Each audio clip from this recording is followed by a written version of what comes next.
Merci à l'organisation de nous donner la parole pour parler un peu de notre travail.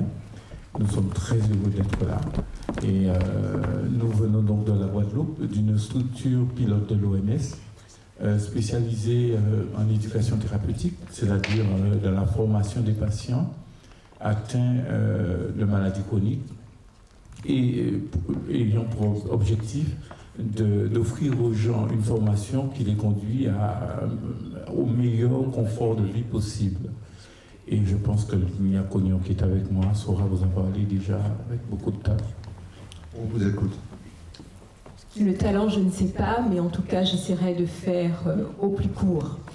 Donc l'éducation thérapeutique est une démarche de soins innovante qui a été déployée par l'Organisation mondiale de la santé pour la prise en charge des maladies chroniques. Innovante en quoi? Puisqu'on sort des schémas classiques de soins où le devenir finalement du patient était mis dans les mains, entre guillemets, toutes puissantes du médecin. On sort de cette relation hiérarchisée pour entrer dans ce qui doit être un véritable partenariat où le patient est mis au centre de cette démarche de soins, où il s'agit justement de tenir compte de ce qu'il est dans sa globalité, de ses besoins et de son contexte socio-culturel pour l'amener à être en gestion de sa pathologie. Alors, l'enjeu est extrêmement important, hein. Quelques chiffres juste pour vous situer le contexte. Les maladies chroniques aujourd'hui, c'est 60% des décès dans le monde, 35 millions de personnes. En matière de maladies chroniques, l'hypertension artérielle, qui concerne 972 millions de personnes, l'asthme, 300 millions de personnes, le diabète, 300 millions de personnes, et l'obésité, 400 millions de personnes. Donc, véritablement, un enjeu de santé publique où nous sommes tous concernés, je veux dire que nous soyons aujourd'hui malades ou pas, concernés déjà en tant que citoyens, puisque ces dépenses de santé publique pèsent sur la société, concernés aussi en tant qu'individus, parce que peut-être que si nous ne sommes pas concernés, mais nous avons autour de nous des membres de notre famille, et puis surtout les enfants à venir, cette génération qui est de plus en plus touchée par notamment l'obésité. Donc derrière cette maladie chronique, c'est avant tout des histoires de personnes et des enjeux de vie et de qualité de vie. Alors si le coût financier est extrêmement important, ne parlons pas de ce qui est du coût humain et du coût psychologique. Donc nous avons, comme vous le disiez Alex, au travers d'une association Guadeloupe Éducation Santé, qui est l'émanation effectivement, donc cette association qui existe depuis 4 ans, mais qui est l'émanation du travail de l'équipe d'encadrement d'une structure de soins hospitalière qui existe depuis 8 ans, une structure pilote de l'OMS, qui existe au centre hospitalier de la Basse-Terre.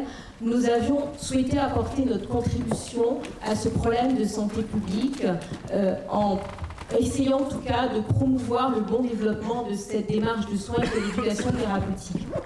En quoi faisant? Très simplement, nos actions au jour d'aujourd'hui se déploient sur 3 axes. À la fois, premièrement, ce qui relève de la formation, donc la formation des personnes atteintes de maladies chroniques, et également la formation des soignants qui vont déployer cette démarche de soins d'éducation thérapeutique auprès des patients. Donc ces démarches de formation, notamment auprès des soignants, s'actualisent déjà, notamment au niveau d'un DU d'éducation thérapeutique que nous coordonnons au niveau de la faculté de médecine et également au niveau de l'Institut des soins infirmiers et puis auprès de toute autre structure de soins qui souhaite mettre en place cette démarche d'éducation thérapeutique. Donc ça, c'est pour le volet formation. L'autre axe sur lequel nous œuvrons, c'est bien évidemment la diffusion de cette démarche de soins, parce que plus elle sera largement partagée, plus elle sera aussi opérationnelle et pourra déployer son efficacité le plus largement possible. Et puis le dernier axe, c'est l'édition d'outils psychopédagogiques qui a justement pour but d'œuvrer à cette formation des patients atteints de maladies chroniques, mais aussi des soignants. Donc d'outils psychopédagogiques qui ont cette particularité d'être adaptés à la socioculture des personnes auxquelles elles s'adressent, puisqu'il ne peut y avoir de mobilisation des personnes, d'apprentissage véritablement, en tout cas opérationnel, que si elle parle à la personne concernée, donc qu'elle reflète finalement ce qu'elle est dans toutes ses dimensions, à la fois son vécu, et qu'elle tienne compte de ce qui fait de ses habitudes de vie, pour que justement les parades éducatives apprises puissent s'opérationnaliser dans le quotidien. Ce n'est pas du savoir pour du savoir, c'est un savoir qui doit servir à une personne malade, pour être en gestion de sa maladie et éviter les complications. Donc voilà où nous en sommes au jour d'aujourd'hui, au travers de nos actions, et nous souhaitons en tout cas qu'elles puissent se développer, notamment au travers des Living Labs, sur d'autres axes. Alex, si tu veux préciser. Vous l'aurez bien compris, nous nous trouvons confrontés à un important problème de santé publique et qui appelle des actions fortes. Et nous entendons y contribuer aux moyens de notre Living Lab. Comment? Premièrement, en faisant ce qu'il faut pour amplifier les actions de fabrication de compétences que nous avons commencé au niveau de l'université, c'est-à-dire que notre Living Lab devra être aussi une banque de données accessible aux professionnels, c'est très important.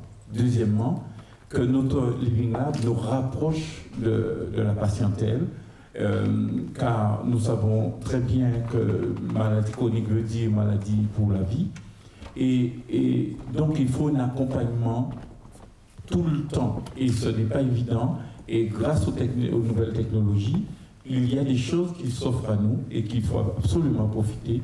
Je pense aux technologies nouvelles, je pense à la carte d'identité numérique, etc., qui peut permettre en temps réel d'être quasiment en permanence en contact avec les personnes malades et pouvoir être avec eux, non pas pour les fliquer comme voilà, mais au contraire pour qu'il y ait un suivi précis et leur permettre de garder leur niveau de compétence pour la gestion de leur santé. Et l'autre élément, c'est d'amplifier la fabrication et la diffusion des outils psychopédagogiques, car sans un langage commun, sans une sorte de culture professionnelle commune, nous savons très bien que ça n'ira pas, parce que ces épidémies-là avancent à grands pas, sont en pleine croissance, et sans une efficacité maximale, ça ne pourrait pas fonctionner. En ce qui nous concerne, il y a des signes très positifs déjà qui nous encouragent à poursuivre. C'est que nos outils intéressent. Nous venons de terminer une batterie d'outils pour le diabète qui est demandée désormais.